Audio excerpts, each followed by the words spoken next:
Assalamualaikum warahmatullahi wabarakatuh.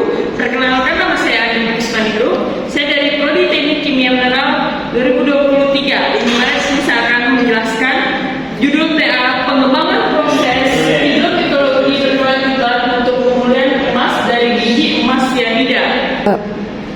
Baik, di sini saya akan menjelaskan latar belakang masalah dari judul TA saya, di mana pentingnya emas sebagai komoditas berharga dan aplikasinya dalam berbagai industri. Yang kedua itu proses sianidasi, yang dimana metode konvensional dalam ekstraksi emas.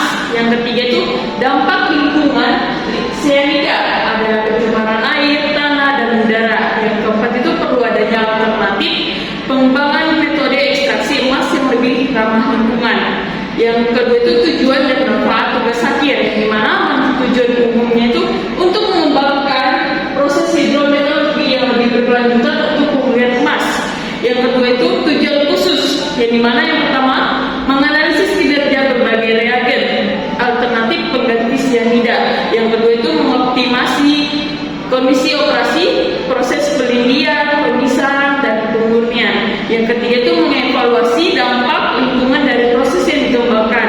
Yang ketiga itu manfaatnya, di mana manfaatnya ini untuk mendapatkan emas dengan efisiensi yang tinggi. Yang kedua itu mengurangi dampak negatif terhadap lingkungan. Yang terakhir itu memberikan kontribusi pada pengembangan teknologi pertambangan yang berkelanjutan.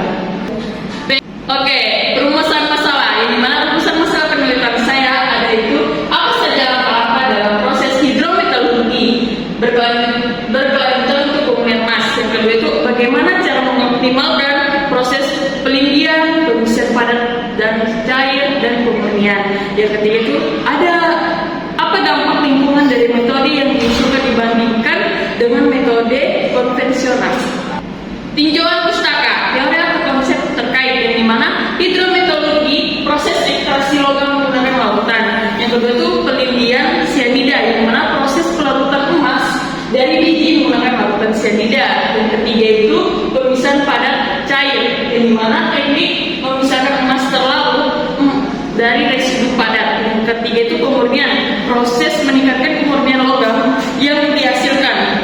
Yang kedua itu penelitian terdahulu terkait tugas akhir yang saya ambil ini, jadi mana ada menjelaskan studi tentang efektivitas berbagai reagen dalam proses pelindian sianida 12. Yang kedua itu penelitian mengenai dampak lingkungan dan penggunaan sianida dalam pertambangan 3. Yang ketiga itu inovasi dalam teknik pemisahan dan pemurnian logam berharga. Metodologi, yang dimana desain penelitian. Desain penelitian ini di sini pendekatan penelitian eksperimental dan studi kasus. Lokasi penelitiannya ada di laboratorium pengolahan biji emas. Yang ketiga itu variabel yang diteliti, waktu penelitiannya, konsentrasi sianidanya, dan ukuran biji. Yang kedua itu metode penelitian yang akan digunakan. Metode pelindian aditasi dengan sianida pada kondisi tertentu. Yang kedua itu pemisahan padat cair menggunakan pengentalan dan filtrasi. Yang ketiga itu pemurnian menggunakan teknik absorpsi karbon aktif atau elektrolisis. Yang ketiga itu alat dan bahan penelitian yang saya akan gunakan, yang dimana alatnya itu ada tangki pelindian, filtrasi, dan pengentalan unit. Yang terakhir itu peralatan analisis kimia atau AAS. Yang terakhir itu bahan, yang di sini saya akan menggunakan bahan biji emas, sianida, reagen, dan karbon aktif. Sekian materi yang saya paparkan tadi. Jika ada salah kata, mohon dimaafkan. Assalamualaikum warahmatullahi wabarakatuh.